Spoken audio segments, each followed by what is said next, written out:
All right, guys, why don't we get started? Welcome to another session of Weatherhead speaker series. I don't know if we have a formal speaker series, but in any event, we're very glad to have Professor Michael Davis here today.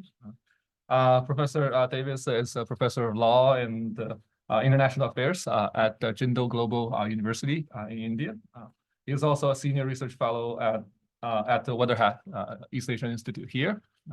In our conversations, I finally find out that, in Mike's previous jobs, he and I actually worked in the same department in the Department of Government at the Chinese CU. He's a long-time veteran at the Chinese CU, and after that, he moved to Hong Kong U, becoming a full professor in law there. So Mike is sort of a widely sought expert, top-notch expert on the subject of human rights and law. Today he's going to talk to us about a new book that he just published, and he has presented it, talked about it in the UK Parliament. Freedom Undone: The Assault on Liberal Values and Institutions in Hong Kong. And, given what had happened in Hong Kong in the previous years, I think this is a topic that a lot of people will be interested, right? And certainly very consequential to not just the city, but the world that we are currently living in, globally, right? So without further ado, I'll let Mike take the floor. And how long do you think you will need? Just 15, 20 minutes, whatever, as usual. Okay, so Mike will talk about 15, 20 minutes, and then we'll open up for Q&A. Right? Okay. Without further ado, Mike. Okay, thank you, Junyan. And thanks to the Weatherhead and the colleagues, the classmates and so on that are online for attending. This book is kind of a work of passion for me. I spent, as the introduction suggested, I spent many years in Hong Kong, and as a professor who taught both politics and law and focused on human rights, constitutionalism. This is kind of what I do, and over the years I had many opportunities to engage on these issues in Hong Kong after both before and after the handover. In a way, you become a public intellectual by default. Now, we're in a week, a day, literally, when Hong Kong has a new Article 23 legislation that, I was in 2003, I was among 9 lawyers and academics who formed the Article 23 Concern Group, which led the protests against Article 23 legislation at the time. And it's interesting, people ask me, how does it compare? And what I find is that at that time, we were looking at the Article 23 proposals in the context of an open society. And we viewed the requirement that these national security laws be passed as a potential reform exercise. So when 9 of us sat down in a room and we're thinking about what the government was proposing, and of course, a bit weary of what might happen, because the difference between Hong Kong and mainland China when it comes to national security is dramatic. And so we're sitting there somewhat worried about it, and we're looking at the proposals.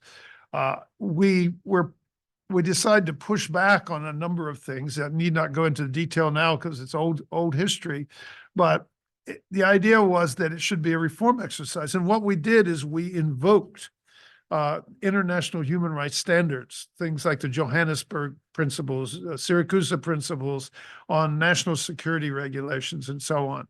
And to our surprise, quite frankly, when we sat down to do this, we imagined the government would go ahead and push the law through anyhow, as it did today, finally, in Hong Kong. And that at best, a win would be making the law somewhat toxic so they don't over enforce it, overuse it.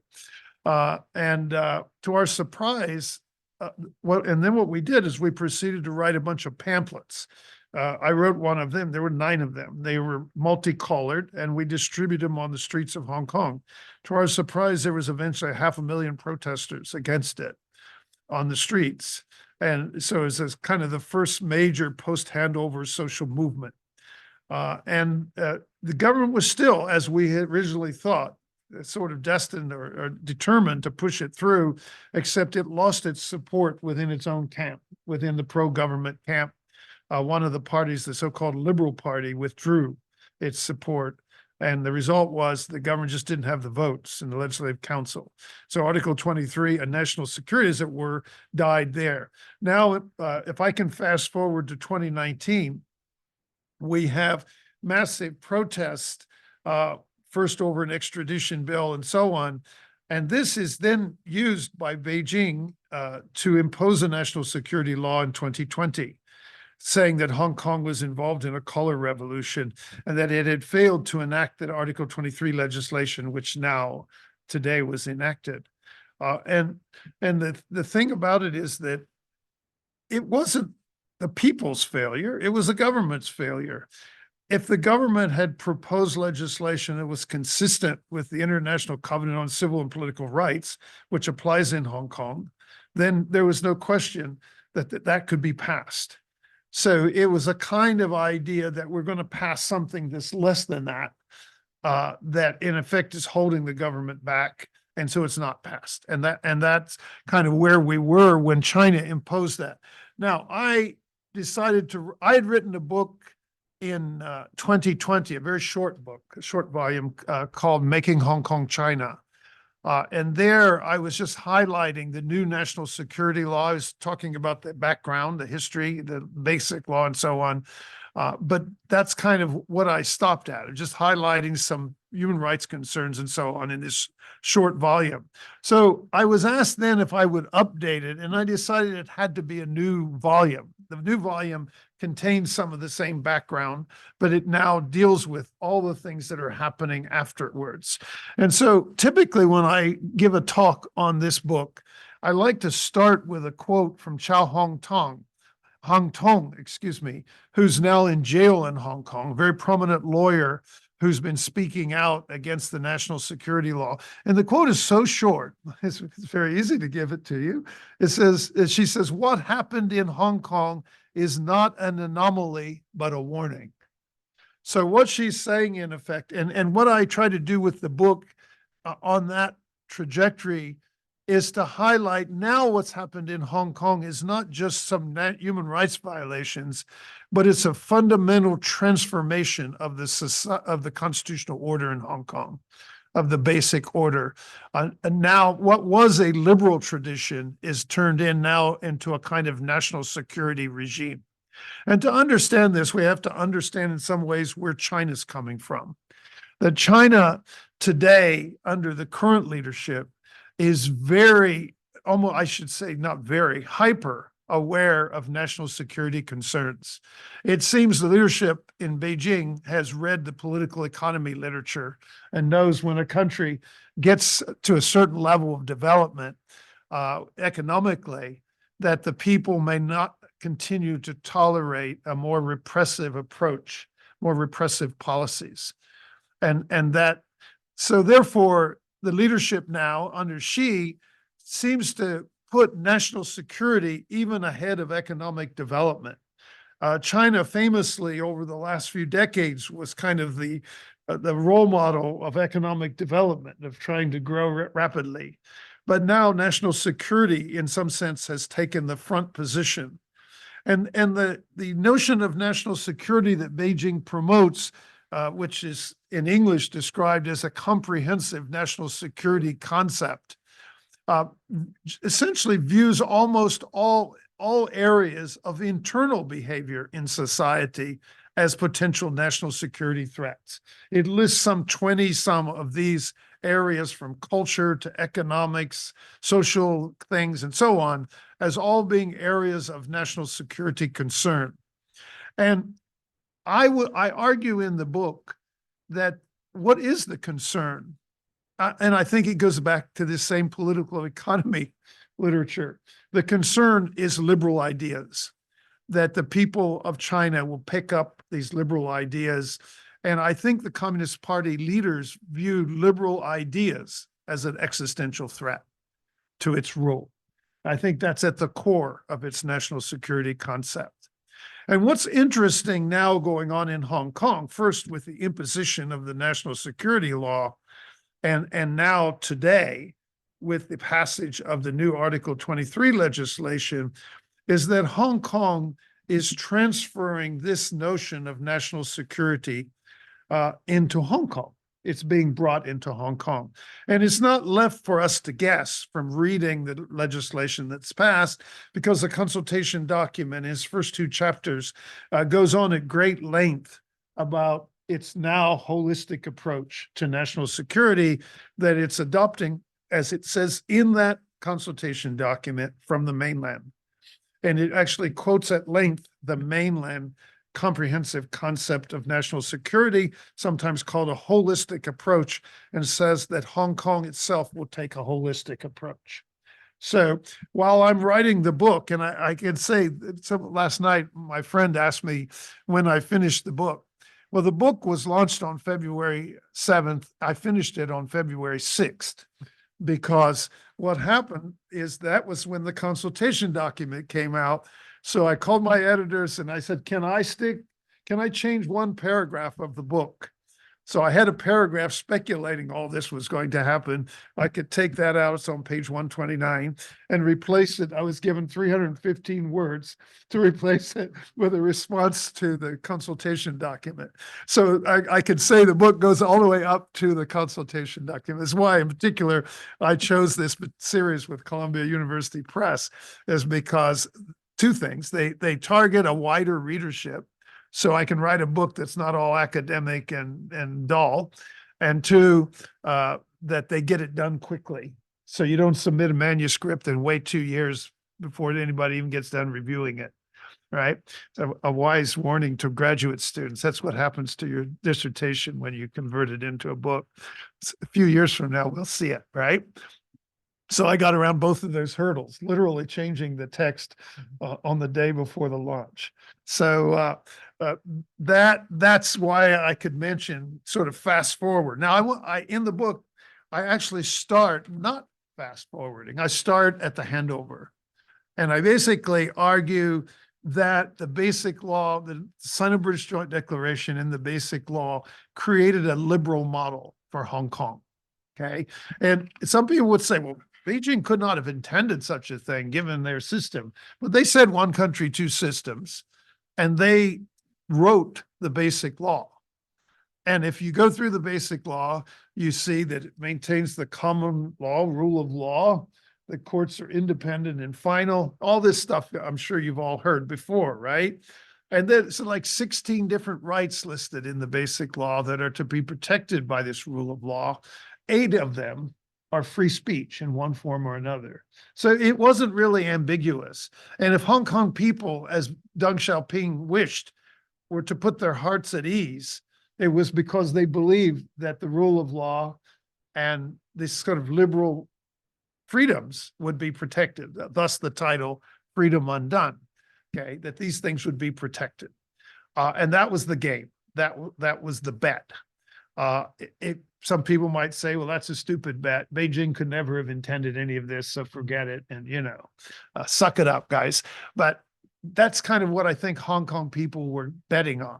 That's why the immigration out of Hong Kong stopped. People started coming back and they invested their lives in Hong Kong. And as professors, both of us know, we have pretty much unlimited freedom, academic freedom in our work in Hong Kong. We can do pretty much what we want. And I, as a human rights professor, of course, would test the boundaries of that many times, but that was not the problem. Today, I probably would be well advised not to go back to Hong Kong, but that's sort of the system that was there. Now, I argue in the book, after sort of going through this history, even alluding a little bit to Hong Kong's colonial history, going back to 1840s, I get right into sort of the meat. One of the things I argue is that there were 2 flaws in the Basic Law in order to maintain this model. One flaw was that it gave the ultimate power of interpretation to the NPC Standing Committee. And that was exercised soon after the handover in a so-called right of abode case, and where talking about who could get in and out of Hong Kong, where the court refused, as the Basic Law would require, if a matter involves central local relations, refused to refer the matter to Beijing, to the NPC Standing Committee to be interpreted in that court case. And then the government went over the court's head to Beijing, and Beijing ruled with the government. Now, because the relationship between the Hong Kong government and Beijing is always opaque, we don't know who initiated that, whether it was Beijing telling the government to go to Beijing or the government did it on its own. Very often, Hong Kong officials would try to outdo themselves to be more Beijing than Beijing. So this was sort of what happened. So that was one flaw. The other flaw was that the Basic Law guaranteed the ultimate aim of universal suffrage, and that was subject to continuous foot dragging and never done. Okay. Now, why would Hong Kong, almost all protests in Hong Kong, look like they're about democracy? My argument essentially is they're mostly about the rule of law and autonomy, because Hong Kong people in their wisdom understood, because many of them, over half the population of Hong Kong had fled from the mainland after 1949, and their children, right? So many of them understood the biggest threat to this liberal model was a lack of autonomy. And they perceived, because they had no democracy to choose the government, that the government answered to Beijing and not to Hong Kong people. And as a result, there was no security for autonomy, and that autonomy would continuously be eroded. And as I outline in the book, it is slowly eroded until it gets rather dramatic after 2014, okay? So autonomy is that they viewed as the security, and the only way to have a government that guarded autonomy was to elect it. And this is the basis for promoting. Why do they want autonomy? Opinion polls, even ones taken by the most pro-Beijing figure in Hong Kong, a former professor, colleague of ours at Chinese U, Lao Gai, even his opinion polls found that the highest value among Hong Kong people was the rule of law. Okay, so he and another former colleague, Guan Xinxi, took these series of opinion polls, and this is what they found. So this is the core value of Hong Kong. Okay, so it's not just about democracy. Okay, so subject to these flaws, this is the conditions that prevailed in 2014 and 15 with massive protests. What I'll do now is just kind of highlight some features of the national security law and leave it for our discussion to get into the weeds, because what the book does actually is take off from that spot. But I have to sort of have an audience who sort of knows these highlights, these characteristics, in order to have a conversation. So kind of highlight what I could predict at the get-go would be the problems with the national security law. Turns out all of them have proven to be problems, and that the national security law has been used very aggressively in Hong Kong and been applied to many arrests that have taken place. And it's gone beyond criminal justice to other areas. But just a few highlights. It was imposed unseen in Hong Kong. The chief executive of Hong Kong said she never even saw the national security law until the day it was imposed. Now, whether she's lying or not, I'll leave it to you. It's superior to all local laws. And as such, it effectively is an amendment of the Basic Law. The Basic Law and the National Security Law are two national laws, and they override local laws by their nature. And under China's legislation law, as is common in legal systems more widely, the last law enacted governs over a previous law where there's any conflict. And it's expressed in China's national legislation law, but it's a part of common law and other traditions as well. On that basis, it would seem to override. My colleague at Hong Kong U, Fu Hualing, thought, well, maybe basic laws are different. Maybe they're sort of a little higher than other national law, but that has not proven to be the case. When he made that argument in my first book, I kind of engaged it, and it said, well, I don't think the courts are going to go with you on this. And they didn't. All right. So that was it. So it was an amendment, in effect, an illegal amendment of the Basic Law, because it didn't follow Basic Law amendment procedures. And I don't think anybody disputes that now it's become almost the core of the Basic Law. It is not, the national security law, like the Basic Law, is not subject to judicial review. Okay. So a court, in fact, the one case that found its way there, Jimmy Lai bail case, the court said the bail rules may go against the common law, that's principles that are guaranteed in the Basic Law, but it's an exception. And we're going to see the courts go on making other exceptions as well. And so the kind of notion of exceptional justice is emerging in Hong Kong where national security is concerned, okay? A number of other problems. It requires only a select panel of judges. The chief executive will choose the judges that hear national security cases. So this, I think, reveals Beijing, and is often expressed by Beijing officials, distrust of Hong Kong judges, of independent courts. They just don't trust them. And so these designated judges, if they make any statements or do anything that threatens national security in any way, broadly understood, they will be dismissed. So now we've got two things hanging over the heads of Hong Kong judges. One is the original right of abode case, the NPC override, one of the flaws in the basic law. And the other is that the judges that hear national security cases can feel the heat. That if they step out of line or they don't go where the government wants, then they may lose. So this is a major concern. Then the national security law sets up a local committee for safeguarding national security, headed by the chief executive, but with a mainland official. Actually, the head of the liaison office has been appointed to that, a mainland official advisor. And many of us would say supervisor, because the committee has to answer to the Central People's Government. And the guy who's going to tell them if they're answering correctly would be this guy. And he gets plenty of help because it also sets up an office for safeguarding national security. I didn't mention, but the basic law has a provision that mainland departments are not to interfere in Hong Kong. Well, this is big time interference because this office is staffed by mainland public security people. Okay. And so what we have now, and I think is widely perceived, a very opaque situation. You can't know what everybody's doing, but you see national security investigations emerging all over the place after this law is in place, based on some kind of surveillance of what's going on.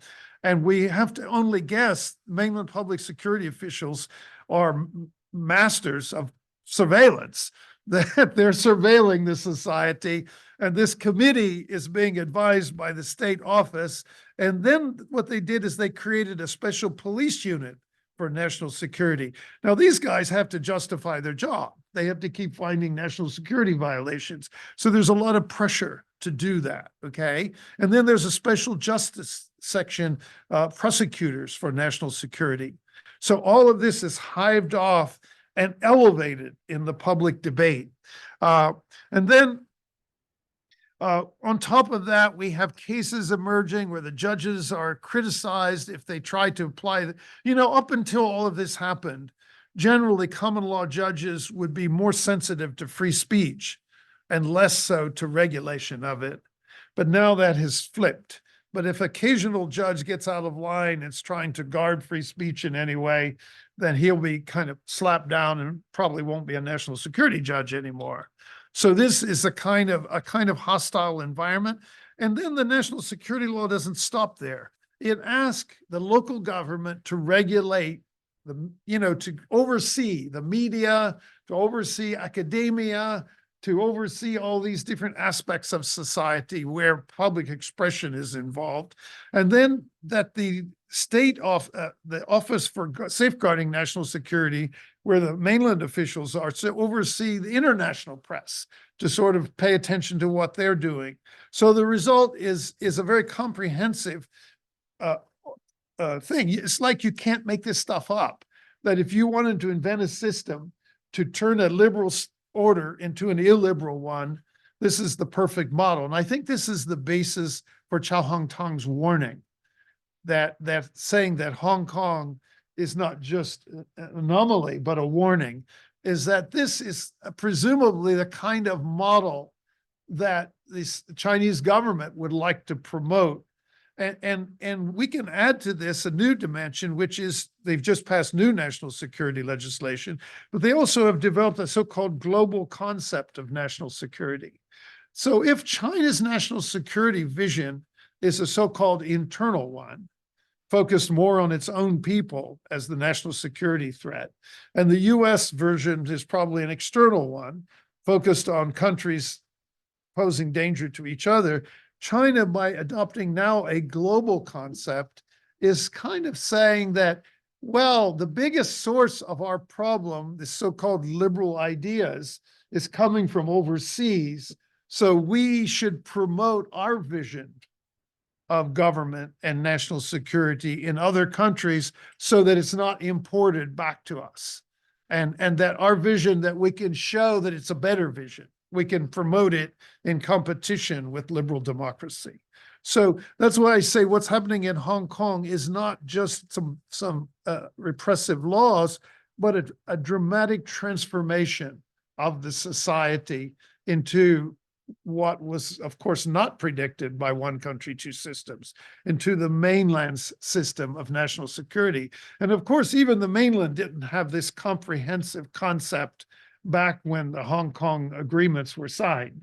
I mean, it's evolved itself in this direction because of perceptions of threat that the party has. So what about this outside the criminal justice area? New guidelines for teachers. The number of teachers who have left the profession in Hong Kong in the past year or so has doubled because a lot of teachers don't want to be teaching dishonestly. They want to be able to teach honestly. They simply don't want to be in an environment where they're required to teach things they don't believe themselves. Okay, and this has been one area. So the new guidelines that they're supposed to teach national security from kindergarten up. I don't know how many kindergartners care about national security, but basically when you're teaching it at that level, you're teaching a kind of patriotism. Now, there's a footnote here. This is all being done in the context where the political system has been transformed as well, which was done in 2021, again from Beijing, that now Hong Kong is to have only patriots ruling Hong Kong. And this is not the patriots of you know, the one I know, and you know probably, where you get a job and you swear your allegiance and blah, blah, blah, and then you go on and do whatever you want. But this is a very serious patriots where they set up a whole, in the election system, a whole vetting process, starting with police investigations of candidates, and then a special oversight committee, and then a broader committee. And they dramatically transformed in ways that we don't have time to go into detail here, but they've created a system where the legislature, when the election for the Legislative Council finally came up under the new system, candidates didn't have enough opponents. And so the government was trying to encourage candidates to find somebody to oppose them. Okay, and then in the chief executive office, they didn't care for his job, having anyone to oppose him, because there was none. He was the only candidate, right? And so this idea of patriotic education needs to be viewed in the broader picture of a dramatic exclusion. And we know when it comes to criminal prosecutions, that exclusion has included 47 opposition politicians who their big crime was having a primary election because they wanted in the opposition camp to narrow down so they're not killing each other in the election, in a proportional representation election, that they could choose a candidate and have one guy from the opposition camp and not multiple guys opposing each other. And then when they did that, they talked about, well, if we get enough to dominate the Legislative Council, then we'll refuse the government's budget, which they're allowed to do under the basic law. And then the government will have to step down if it's refused twice. And there would be a new election selection for the chief executive. So they're basically pushing back against this system that excluded them entirely. Well, these guys are all arrested for this primary election. 600,000 Hong Kong people participated in it by voting. So if we say this electoral system, and now so both the patriots-only government and the prosecution of opposition, and others like Jimmy Lai, we've all heard about, the Apple Daily newspaper being closed down, one of the leading papers. So on all fronts, both in prosecution and in the political arrangements, there's a dramatic transformation of the society. And this is one of the things I found most interesting about writing the book, is that it gives you, a lot of us hear this liberal, illiberal debate. It's going on in America between the political right and the Democrats. We hear about it, but we don't see the details like this. It's almost a Tocquevillian experience writing this book, because Tocqueville, remember, was writing about villages in America as a lesson for Europeans about what local democracy should look like. In a way, this is the flip side of it, looking at one city where all of this stuff is done in such a neat way and such an organized way, as an example of what this illiberal trend may promise if it's taken to its full extent, okay? And now, where does this illiberal trend come from if we're thinking globally? Well, one is from China and Russia. They kind of promote this idea. Their global concept of security may be sort of conscious of the threat that liberal ideas pose, and that they can mobilize globally to push back against it. But also in open debates in democracies, whether liberal government has worked and people are satisfied with it. And so you get the political right in Europe and America and so on. So Hong Kong then suddenly becomes something more than this city as part of a global debate. In some way, it becomes like the front line of the global debate over liberal versus illiberal approaches. And so the Chinese government, in its wisdom, promotes this idea, and then it argues that this is still one country, two systems. So this is part of the model. The model is not just all this comprehensive controls, and they go beyond that. Like RTHK, the public broadcaster, has its new guidelines to control it from putting out things the government doesn't like. RTHK was sort of modeled on the BBC, but that independence is gone now, right? So all this stuff is done, but then it becomes a question, of, is this where people want to go? Is this a model that should be studied beyond people who study Hong Kong to understand what illiberal ideas might mean in the global debate? So this is kind of the sort of foundation of it all. And then we can get into the weeds more. I mean, the new Article 23 legislation takes this to a whole new level. It's especially concerned with state secrets. And so the concept of state secrets is literally an adoption almost verbatim of the mainland version of state secrets, okay? So the risk of offending that by a journalist or a scholar doing research is heightened, okay, from what it would have been in Hong Kong before. Hong Kong had secrecy laws from the colonial era. So that heightened risk there, and then there's this ideas of sedition. Up until now, people could be charged with sedition and only get a 2-year sentence. That was the maximum. Now it's been increased to, I think, 14 in some cases, 7 in others. And then there's a lot in this new Article 23 legislation that passed today about foreign interference. And they talk about people engaged in political activity under the, quote, guises of fighting for human rights or monitoring human rights. So human rights fighting now is called a guise. It's a fake, that this thing. And they talk about in this new consultation document over the legislation, so-called NGOs. So what it tells you is that all these, what it was traditional, I mean, Human Rights Watch had an office in Hong Kong. Amnesty International had an office in Hong Kong. The Hong Kong Human Rights Monitor got funding from abroad. All of this human rights activity now is suspect. And the law, like the national security law imposed by Beijing, the new Article 23 law has global application. It applies to what we're saying and doing here even.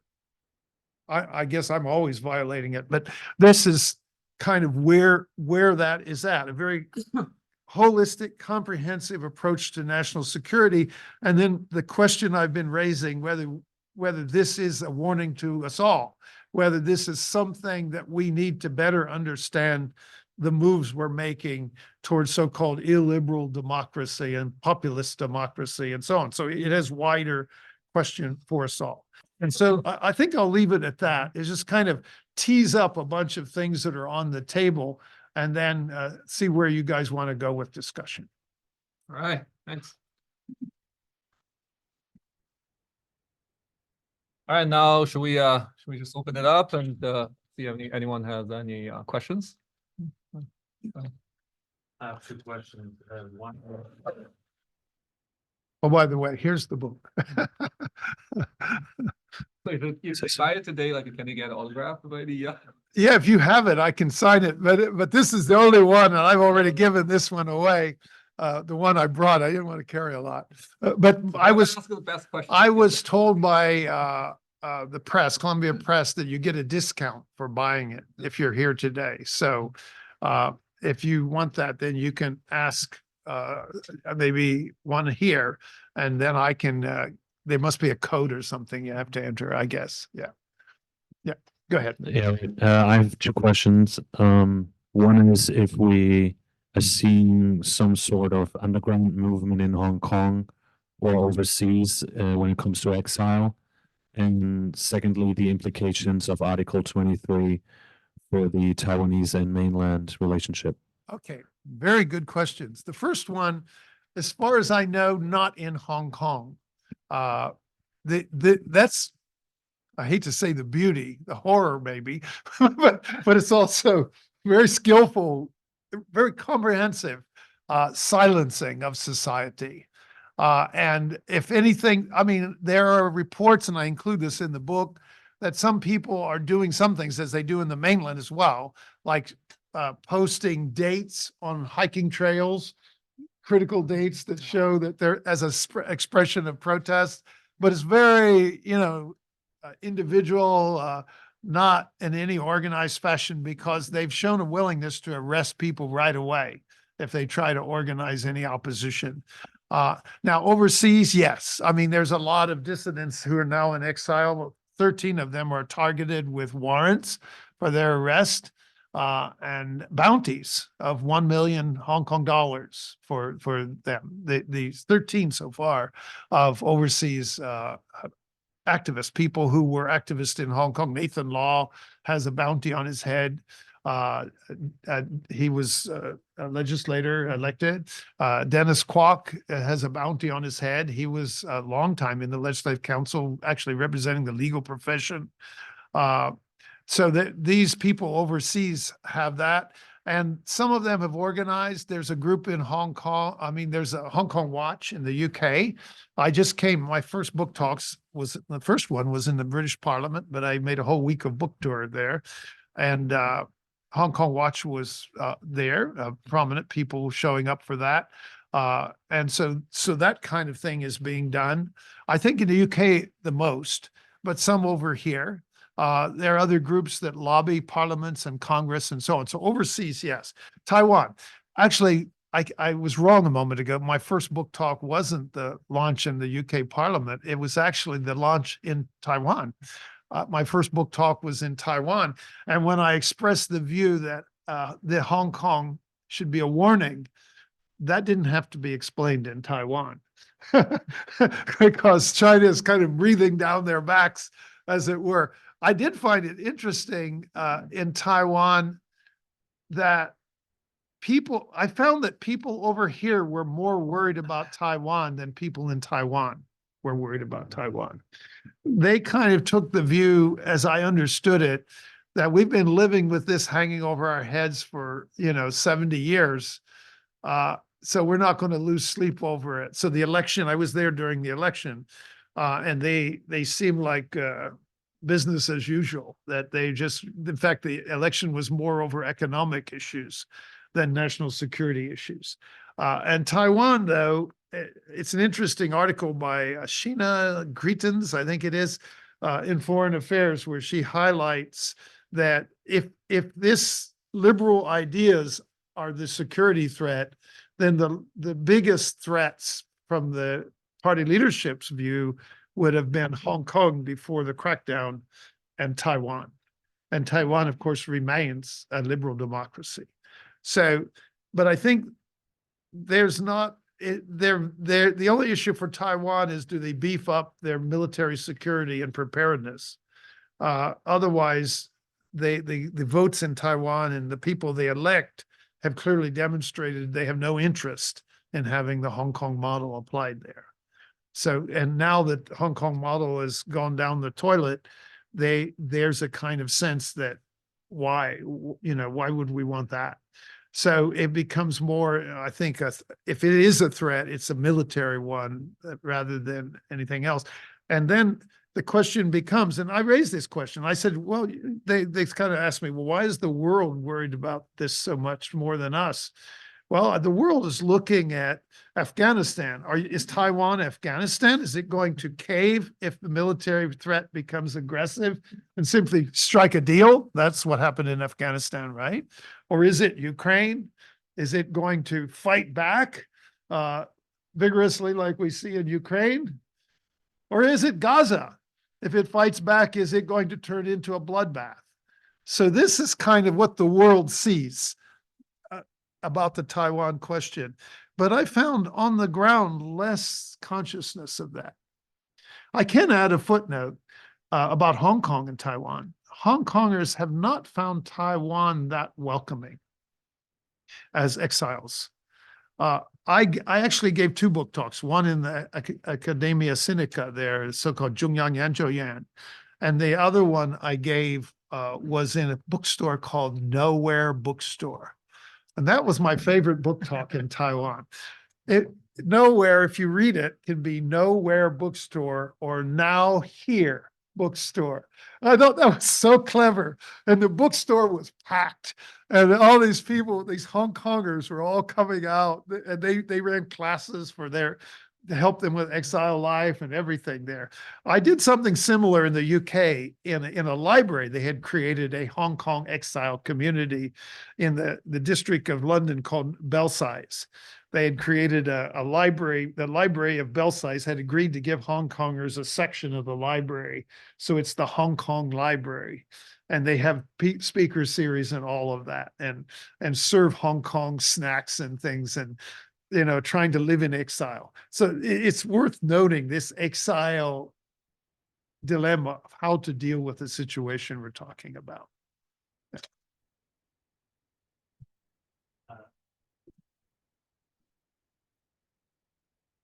Thank you very much. Thanks, Michael. So I have a question about like the historical side of things a little bit in terms of the intent of the Chinese government or the vision. And I apologize if you had already addressed it in the first 10 minutes that I missed. So the realization from Beijing that this one country, 2 systems arrangement might be a threat to China, or they did the idea that, keeping Hong Kong liberal or allowing Hong Kong to keep its liberal society might pose whatever threat. That realization, was it in any way part of the original vision at the time of the handover, in any sense at all, so that they had this hidden kind of vision where, okay, we'll give it some time and eventually shut things down in Hong Kong? Or was that realization something that kind of emerged after the handover along the way because of certain types of triggers or other political developments? Which, in your opinion, which was it? I'm guessing more the latter, because I think at the handover, this is the Deng Xiaoping era, which was a kind of reform era where even the direction of China itself was, whether it was going to be more reformist or less, was, I think, less clear. And of course, a lot of people bet in getting China in the WTO and everything that it was going to go more in a reformist direction, right? But I think there was certainly at the handover stage uncertainty as to that. I actually talk about this a lot in the first chapter about why is China doing what it's doing, both sort of national security wise and on the national level and in Hong Kong. And there's a lot of literature on it where the Beijing is super confident. So now it starts pushing forward and, both internationally and in dealing with Hong Kong. Because when it got Hong Kong handed back, Hong Kong's economy was 20% of that of all of China. So it was this huge economic gain. But today, some people say that's why then Beijing doesn't care anymore. Yeah, we don't need you guys. But I think that's wrong. I think Hong Kong may now only be 3%, but I think it's still maybe more important today than it was at the handover, because Hong Kong is an exit and entry point for a lot of investment in China. And Hong Kong as a financial center has been very important to China's economic agenda. Now, if China's economic agenda gets somewhat swamped by its national security agenda, so that would degrade that importance in their eyes. And also there's a lot of what passed through Hong Kong might have been also mainland corruption, funds and so on. So there could be a judgment that Hong Kong's diminishing returns for them. And so now they're promoting this kind of Bay Area idea. So hoping they can create whatever Hong Kong does, across Hong Kong and the mainland. And so it's no longer needing this order. So these theories are all out there. And some people say, and I think both are true, by the way, that China feels very much more powerful and confident, but I think it's also much more insecure at the same time. One of the things I learned as a scholar is you have to live with contradiction. The contradiction exists, and that people can feel confident and insecure at the same time. And I think that's my account of Beijing's sort of mental state, that the Communist Party, all this national security talk is about insecurity. Okay. And yet at the same time, there's a high level of confidence. Hong Kong kind of gets swamped by that. So I kind of think at the end of that section in the analysis, I kind of came down to something close to DNA, that it's the DNA of Communist Party officials to interfere. And I would say the same thing, by the way, about Tibet and what happened in the late 1950s, that these cadres just sort of got out of control and started creating problems for Tibetan leadership, eventually leading to flight and exile. I'm not a big conspiracy theorist. I kind of see people just doing things, and things are influencing their sentiments, and then they're taking action. And I think in a situation of insecurity, communist cadres in China will be more towards control. They start emphasizing taking control of something, that's what they know how to do, because that's how that system works. And I'll leave it for Chinese people to decide whether they like that system, but that's the way the system works. It provides a certain order, and the price is that you accept certain levels of control. And then there's as a political economist would say, a kind of performance legitimacy. And that's for Chinese people to write on. But Hong Kong people didn't strike that bargain. They sort of have it imposed on them. And I think their core values were different. They were these liberal values. And so I think now Beijing is kind of using its own methods of what it believes can be used to control Hong Kong. Yeah. I know that's a messy answer, but I think that's the way it is, messy. Yeah. We got some people online. Yeah, we have some questions. Yeah. Yeah. So this is actually from an anonymous attendee. Is there an endpoint in Beijing's mind about the transformation of Hong Kong? I think this gets back at the question of what is Beijing's intention? Yeah, I think at the end of the day, they believe. I don't think they disbelieve what they're doing. They think that it works. And so I suppose the end point is laid out in all of these laws on national security. Hong Kong is no longer a liberal base in China. It is now an illiberal one, actually a national kind of, I can't say state because it's not a state, but if it were a state, it would be called a national security state. And that's what China is. So I think the end point is that Hong Kong will be part of that. And if the confidence side of their leadership is taking charge, it believes that will work. It's like that old movie, Build It and They Will Come. They built a baseball field and people came to play. So they believe that we can build this system and the capitalists will keep coming. They're willing to bet on whatever it is we're doing. That's the bet. And I think for Hong Kong, there's some sign that that's not working. There's some sign of pushback by finance people, investors, and so on. They're moving headquarters out of Hong Kong. Opinion surveys in the American Chamber of Commerce showed a very low opinion of what's going on. And yet Beijing recruits the General Chamber of Commerce to support all these new laws. And so they get people to support it. And I think the backup plan B, if international business leaves, will be to put more mainland business in Hong Kong and then to claim that everything's good. Things have not gone south. But end point, I think that's about as far ahead as they think. That'd be my guess. Yeah. Great. Any other questions? Any others? Yes.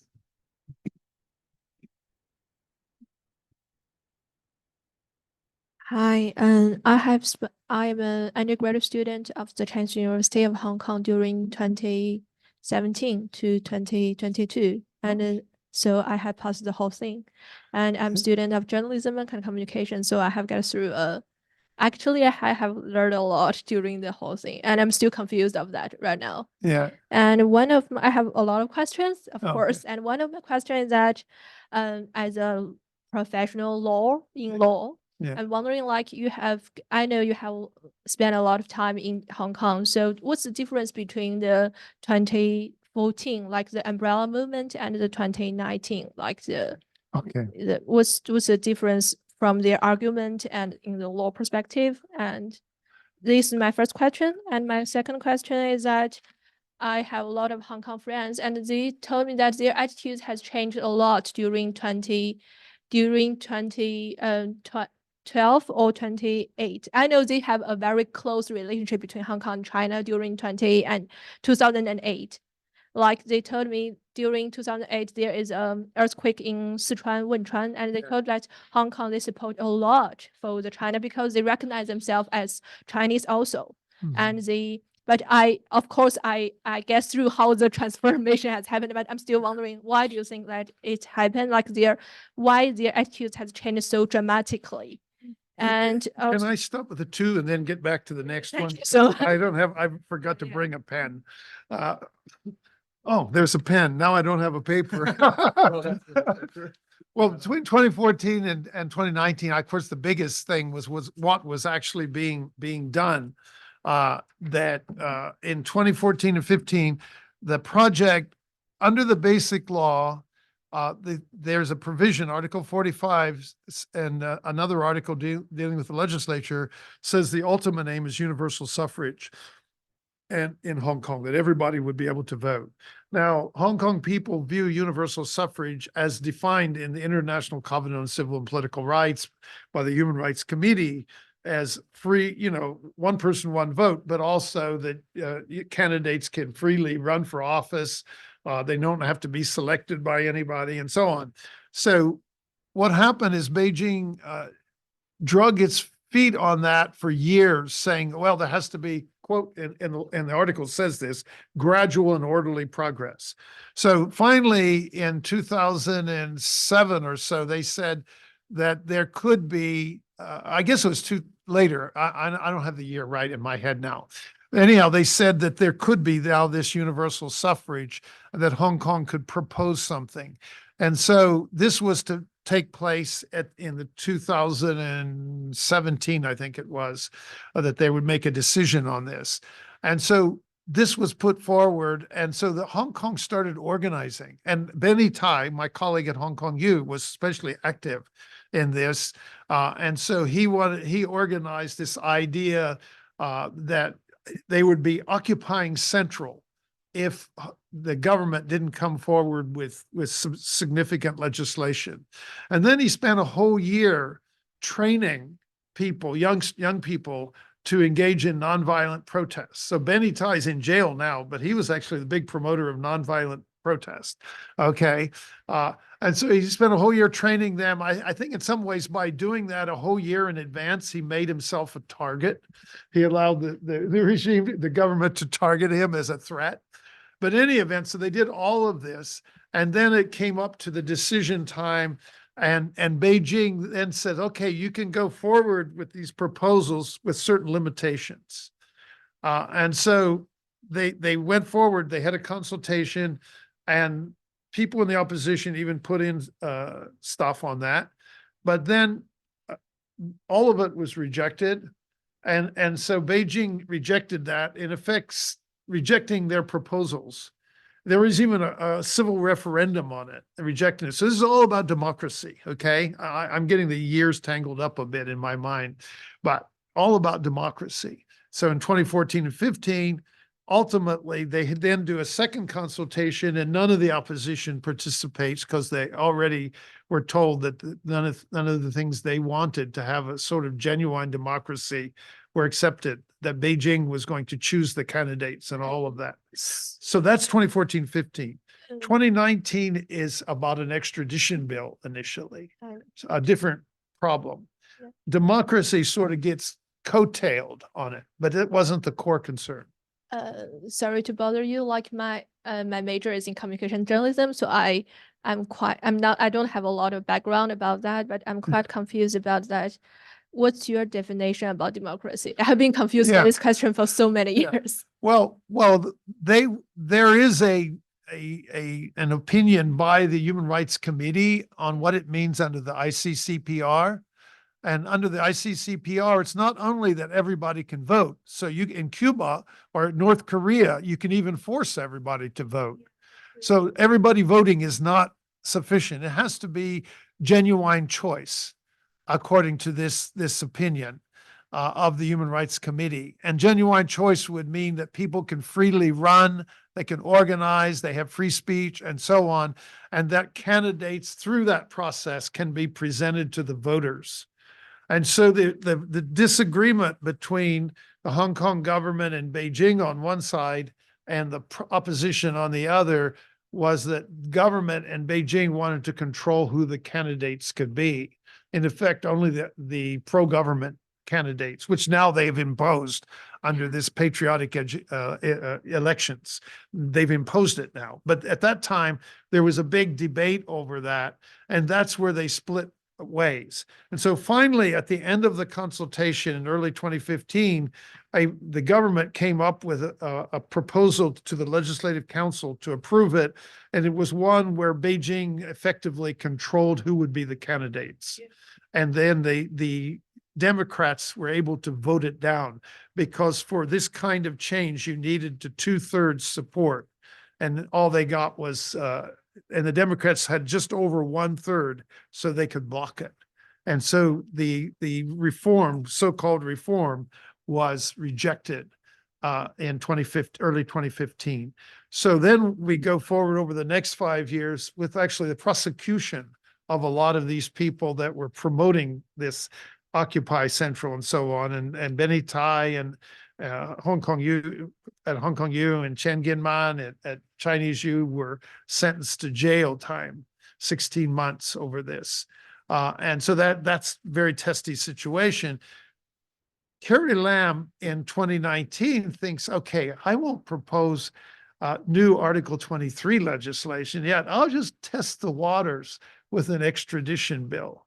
And boy, did she run into a big opposition again. So that 2019 protest mobilized over that, and then a mix of police violence and violent response among young people and so on turned it into a big fight, and a lot of demands. 5 demands were eventually made. Yes. Yeah. So during the movement, I think in the beginning, the government, they reject to record the extradition bill law. Right. But before the big five argument, Yeah. I think the government, they agree that they will rethink about this bill. But the movement is continually and more Yeah. aggressive. So what Me, I'm yeah, the sinner. yeah. Where is it? Hold on. it doesn't matter? But why it is that happen? Well, I think sorry. Yeah. My bad. Doesn't matter. This is my daughter, of all things. She's about you guys' age. Okay. The government, what happened by then is all the police violence. Yeah. and there was some pretty serious violence. I remember at Causeway Bay, they shoved a whole bunch of protesters. I was there. Yeah, they shoved him down the escalators and all this. So there was a lot to object about that. In some ways, the police got a bad deal too, because the government, instead of responding in a coherent way to the demands that people were making for, some sort of review of the police behavior, whatever, they turn all this over to the police. And so no concessions are made other than the extradition bill. And they turn it all over to the police, and what the police can't make a deal with opposition. All they can do is enforce laws, right? Against public protest and so on. So I think the way the government approached it created a very contentious situation. Oh. And at this point, they were going to have none of it just withdrawing the extradition bill, because they were going to renew the demand for democracy. That was the fifth of the 5 demands, that they, again, what was rejected in 2014 and 15 would be taken up again. Yeah. And reviewed. So this has been at the heart of Hong Kong protests all the way back, even before the handover, under the British, all the way back Yeah. into the 80s. The people taking the view that we needed elections if we're going to run Hong Kong in an autonomous way and guard the rule of law and all of their value system. So this is at the heart of it. And because the government, there were allegedly 1 million in early June and 2 million protesters, no violence, and the government gave in nothing. Only gave in when people started engaging in violence by entering the legislature and the airport and all of that. So in a way, a lot of these young activists who are not experienced, they're not an armed rebellion, they're just youngsters. Well, these young activists took the lesson. Okay, if we engage in violence, we get more than if we don't. And so that's what and their violence wasn't armed insurrection. It was throwing rocks, sort of like they do in the West Bank in Palestine. In Hong Kong. Yeah, right. It's throwing rocks and stuff. So the government could have handled it by listening to the people and kind of understanding. Quite frankly, in my personal view, and I was there all these years from 1985 forward. Well, Yeah, all the way to 2020. so you know more. Yeah, Answerable. my personal view is if Beijing had not got its back up, if it had actually let Hong Kong evolve democratically, I don't think they would have faced any of this. Hong Kong people are like Japanese people in some ways, very pro-business. They only become kind of radicalized in the face of the policies they confronted. Yeah. I remember when I first taught a class in Hong Kong in 1985 at Chinese U, Yeah. I asked my students, do you want the Sino-British Joint Declaration? And don't- they rejected my question. No one asked us whether we should have the Sino-British Joint. Then I said, humor me. I'm a stupid American. I just arrived here. What do you want to happen for the future of Hong Kong? Believe it or not, at that time, they said, return Hong Kong to China and then hire the British to run it. That's what they said. What does that tell you? That tells you at that time, they had some sense of identity with China, Yes. but they didn't trust the Chinese government. That's the message. And that message never changed. They never trusted the Chinese government, and they had some identification with China. But Yeah. that identification, as your question started to erode through 2014 to 15, where they start calling themselves, we're Hong Kongers. Yeah. We no longer identify with China. So this is really kind of like, your parents threw you out of the house, and after a while you say, screw them, right? I don't want to be part of this family anymore. This is kind of what happened, that the But situation. why? Why they don't Because- trust? Not turning this into Oh, an sorry. interview, but Yeah, because there's other Yeah. people next to it. okay, but this is the situation that emerges, that the people simply, they do cherish Hong Kong. Essentially, its identity were these liberal values, the rule of law, basic freedoms and everything. And what they find is it's constantly being eroded for the early years and eventually destroyed in the latter years. It's taken away. By the time we get to the national security law, it's gone. These values have been seriously damaged. Okay. But they're finding this, they don't trust it, and they're trying to find a way to solve it. And whatever they try to do seems to get rejected. It's just dismissed out of hand. And what we find instead is that Beijing had its loyalists, and it wanted those loyalists to rule Hong Kong. That's what they mean by patriots ruling Hong Kong. And that's where it's at. Yeah. And that's where it ends as of now. Yeah. Yes. All right, we have another question from the anonymous attendee on Zoom. Will the newly imposed national security judges and the laws influence the impartiality and the decision quality of common law judges in administrative, business, and civil cases? In other words, can Hong Kong's rule of law tradition withstand or contain the negative consequences of national security law? Yeah. Yeah. This is a good question. It's kind of the Singapore question. Can you kind of have this Hong Kong now? I wrote a book that was entitled Making Hong Kong China. Maybe it should have been entitled Making Hong Kong Singapore. I don't know. I'll leave that to your judgment. But the vision of Singapore is that it has more or less the rule of law, that international business can go there and rely on the courts and so on, as long as they stay out of politics. And that there's no guarantee of free speech, or certainly insufficient guarantee of free speech if it involves politics or any threat to the ruling party in Singapore. There's a variety of views on this. I think the verdict is still out, but I wouldn't be so confident that this will not intrude into business legal issues as well. That especially with the new Article 23 legislation, which is so hypersensitive to sort of foreign interference, that international businesses may be perceived in the terms of that foreign interference, because these companies have to not just adhere to Hong Kong law, they have to adhere to the laws of the country they come from as well. And if those countries are not happy with what China is doing, then there may be problems. So will the courts succumb, as it will, to the same pressure in that area? I don't know, but I think the businesses themselves are seeing the threat. And so one of the things we've been hearing is that now companies that have offices in Hong Kong are hiving off their computers systems from the rest of their company. So they're having one company, two systems now to keep so that their people, whatever's on their computers at home is not accessible in Hong Kong or in China. Even when I talk to people traveling to Hong Kong, one of the things that businesses are saying is you bring burner phones now and burner computers, right? And I ask in speeches I've given in London on this book, I asked the people, are you going to do this if you go to Hong Kong?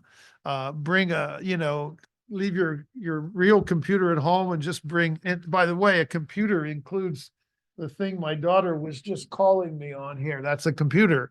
So do you bring a burner phone with you when you go to Hong Kong? It's been a tradition to do so going to Beijing, especially academics who do research in areas that are even remotely sensitive have learned that it's a little risky to bring your ordinary, because presumably if you live here and you do research on political development in Asia, you're going to have lots of stuff on your computer that would be sensitive in China. And so you leave that. You leave it where you go and you pick up a burner one and bring it. So I think rather than just the courts, and it's hard to know what judges will do, but I think the environment created is one that judges will be very cautious in their behavior about. And then at the same time, I think business companies are going to be more cautious about Hong Kong. The government likes to say recently that all the problems Hong Kong is having in its economy are caused by international developments and COVID and everything. Never once has I heard the government admit that a lot of its problems are being caused by its national security agenda. So, but I think it is. I think that's the case because companies are over here are hearing more about that than they are about, you know, the aftermath of COVID or whether, I mean, especially since the Hong Kong dollar is pegged to the US dollar, Hong Kong should be flourishing, you know, because the US is one of the few economies that's been flourishing during this current sort of economic concerns, right? So I think the impact is there. I just don't know how, to what extent and what form judicial caution will emerge outside of national security areas. And one of the problems in answering it is that so much now is covered by national security. This comprehensive concept, this holistic approach leaves almost nothing out. And so companies can't be confident that what they're doing, because remember, Hong Kong business is mostly finance. It's advising people. It's publishing in your newsletter for your clients, you know, business advice. And so you have to say things directly about Hong Kong, then I think then there's a potential that some of that will be viewed as national security violations. And what are the judges to do? So the question is a very good one. We don't have a clear answer, but we can speculate as to the risk. Yeah. Any other questions?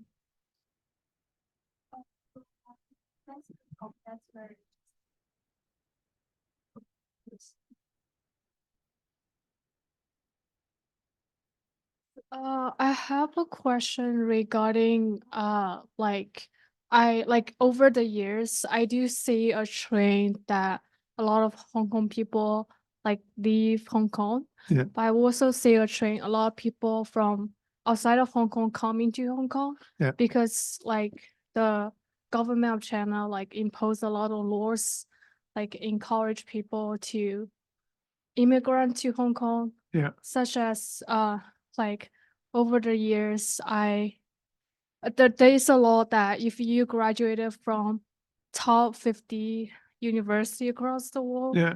you can apply for job visa for like 3 years. Yeah. So like as a mainlander, I actually apply that visa so I can stay in Hong Kong for 3 years. Yeah. And renewing the visa is very easy too.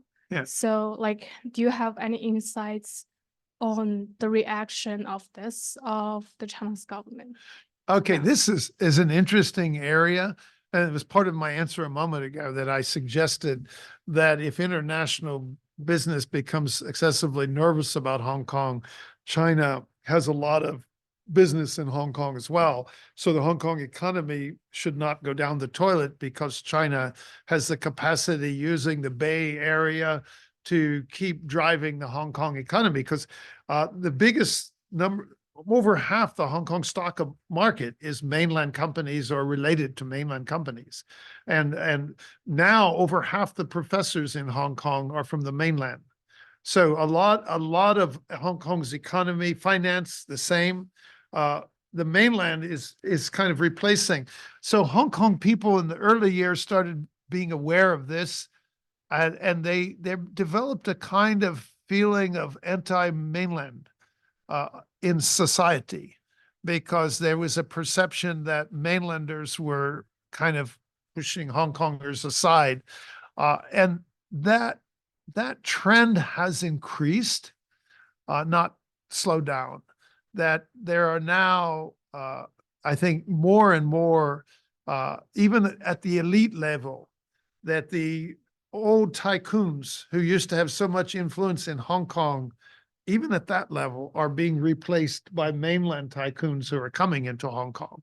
Okay, so there's a mainlandization, if you will, of Hong Kong that a lot of people feel concerned about. I mean, it's not unusual that people, when a lot of quote unquote immigrants come from outside, that there develops anxiety about that displacement. I'm from Hawaii, and even mainlanders, we call mainlanders, it's not China, it's the mainland here. Mainlanders come to Hawaii, and I remember in my youth there was a kind of hostility. I think it's diminished in recent years, but there was a kind of fear about this, you know, that they were going to be swamped by that. So that's a normal thing. I'm not blaming people for it. So mainland people, I think, need some sensitivity to that problem. But I think it also suits China well to have mainlanders come to Hong Kong, because I think evidence suggests they are more willing to tolerate the more or less what is the ongoing policies the mainland has being imported into Hong Kong, that they're more accepting of these. But it's a paradox, because in a way you're going to Hong Kong because Hong Kong is different. So if Hong Kong stops being different, then your motivation for going to Hong Kong may get diminished.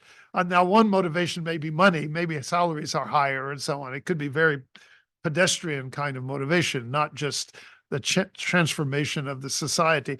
But I think Hong Kong, even for tourists, has been an attraction in part because here we don't have to fly all the way to San Francisco. We can just go to Hong Kong and see an open society with a free press. We can read. The bookstores in Hong Kong, independent bookstores, used to flourish because people would buy books like the ones I write and take them back to the mainland. Of course, they had to be in Chinese, and find ways to sneak them back. So Hong Kong was, I think mainlanders treasured that quality of Hong Kong.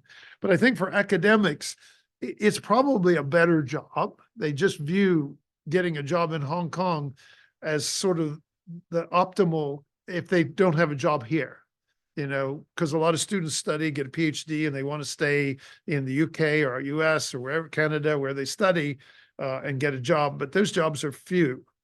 And so sometimes Hong Kong was an outlet for Hong Kongers who would go abroad to study, because they could almost count, if they went to a top university, they could count on a job. But a lot of those now can't go back because they may face national security risk. So mainlanders, I think, are coming in. So it is transforming the society. And this is sort of the logic that's driving it. But you as an individual, I mean, you're not Chinese government, you're just basically a person trying to get a better option. And I think people understand that.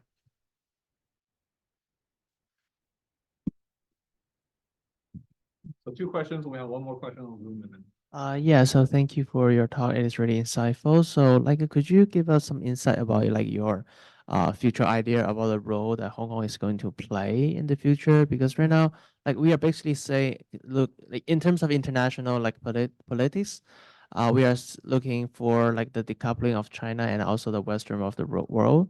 Yeah. But arguably, the Hong Kong is still I would say it is the most open market. It has the most equal rule of law compared with Shanghai or Guangzhou, because they are basically the mainland, right? Right. Even though they are international cities. So as this kind of decoupling trend continue, will Hong Kong play back to the role they played in the decades ago? They becomes kind of the pivot point that connect the mainland China and also the rest of the world, where the mainland China has become very closed or very it is just very aggressive toward the external capital, but Hong Kong is still the kind of the port that we communicate or exchange the capital with the rest of the world. Yeah. Well, this flips the question a little bit, because you're envisioning China. I mean, up until recently, China was growing and opening and more people were going there. And then Hong Kong was kind of a beachhead with the rule of law. So you could have your cake and eat it too. Hong Kong was just a little bit better than the mainland for finance and business judgment.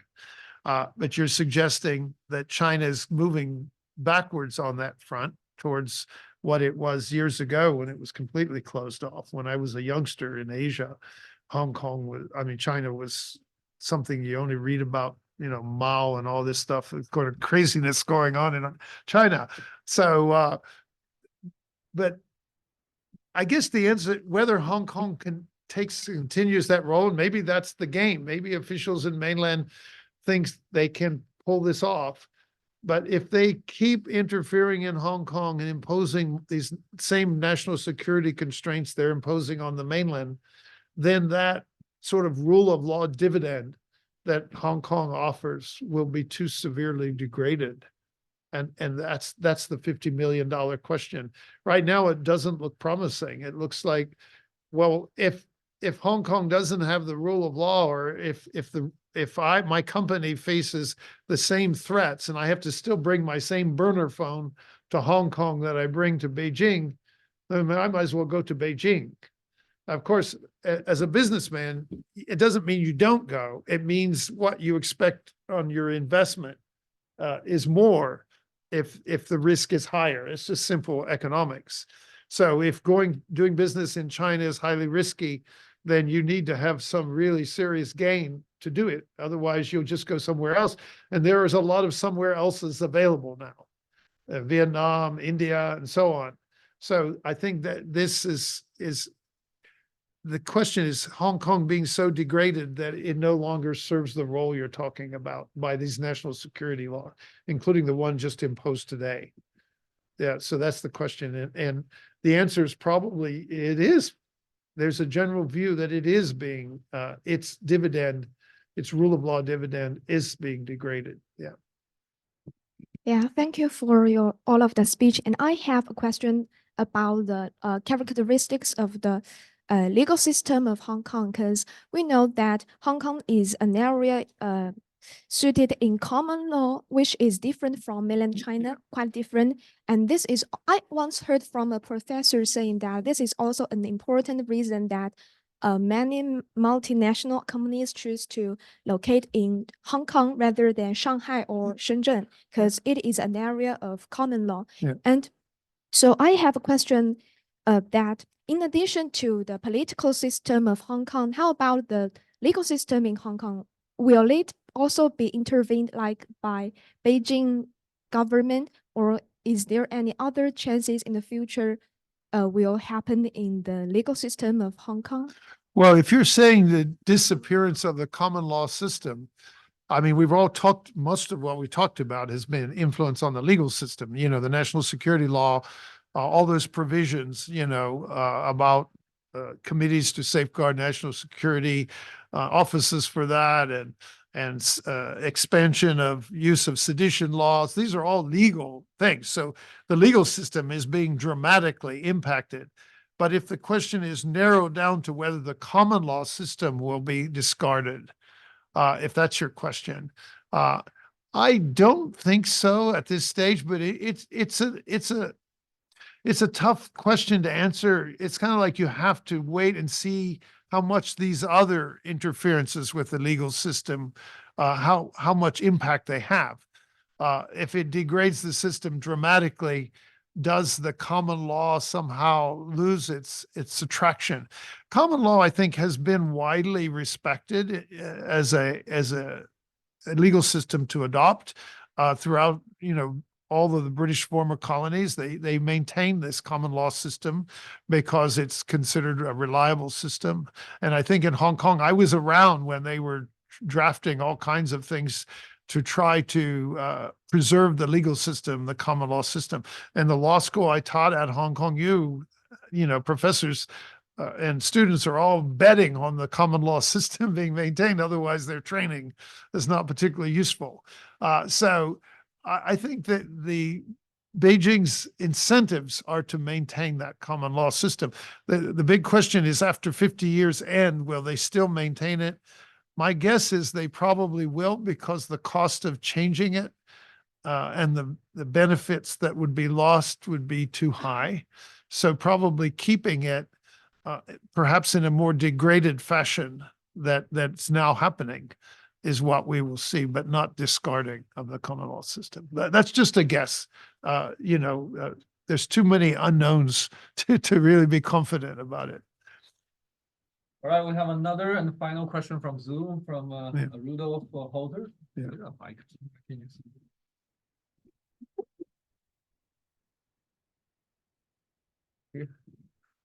So should the U.S. now treat Hong Kong the same way it treats China? What impact would such a change have both in Hong Kong and in business? I think the U.S. has more or less moved in that direction. You know, during the Trump administration, after the Hong Kong Act was passed, very soon after that, all the benefits allowed to Hong Kong were ended, because it was judged that the guarantees made to Hong Kong were no longer fulfilled. And so that was taken out. I haven't analyzed in detail whether remnants of it remain. I think that the Hong Kong currency is still pegged to the US dollar. I don't know. My suspicion is Hong Kongers do better with immigration than mainlanders, getting visas and stuff. So I think there's some, I don't think it's completely collapsed to the same as the mainland, but I think that the major recognition of Hong Kong as a distinct entity was dropped by the US already. And so now the US government keeps pushing Beijing to relax its policies on Hong Kong, I guess holding out some prospect that some of that could be renewed again if that were done. But we see no prospect of that at the moment. All right, with that, I think we're just on time. So, thanks, Michael, for a great talk. We all learned a lot. Thank you.